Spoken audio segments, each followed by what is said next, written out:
Road మీదకి వెళ్ళి కొట్టేసుకోవడం ఎంతసేపు అందరూ చేయగలరు. అది బలం ఉన్నాడు, బలం లేనివాడు కొడతాడు. ఇక్కడ బలం కూడా ఇంపార్టెంట్ కాదు, నైపుణ్యం. కొంతమంది చూడండి సన్నగా ఉంటారు, కొంతమంది చాలా బలంగా ఉంటారు. లైక్ గొలియాత్ దావీదులాగా. గొలియాత్ ఎలా ఉన్నాడట? 7 అడుగులు ఆజానుబాహుడట. ఈయన ఎంత ఉన్నాడు? చిన్నోడు, బాలుడు. చిన్న రాయి పట్టుకొచ్చాడు, తిప్పాడు, ఇసిరాడు, వెళ్ళింది, ఇక్కడ గుచ్చుకొని కింద పడిపోయాడు.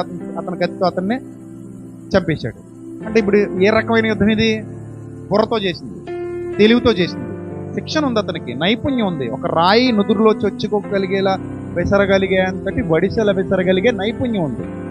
సో కాబట్టి ఈ ముష్టి యుద్ధాలు కాదు ప్రభు నేర్పించింది. కాబట్టి ఎప్పుడు కూడా కొట్టేస్తాం, చంపేస్తాం, పొడి చేస్తాం అని అనకూడదు మనం. అర్థమైందా?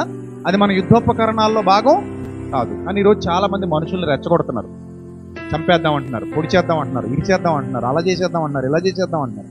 తొందరపడద్దు క్రైస్తవ సమాజమా, తొందరపడి ప్రభు పరువు తీయొద్దు. మిమ్మును బట్టే కదా నా నామం అన్యజనుల మధ్యలో దూషింపబడుతుంది. అలాంటి ముష్టి యుద్ధాలు కావు మనవి. ఆలోచనతో పోరాడండి.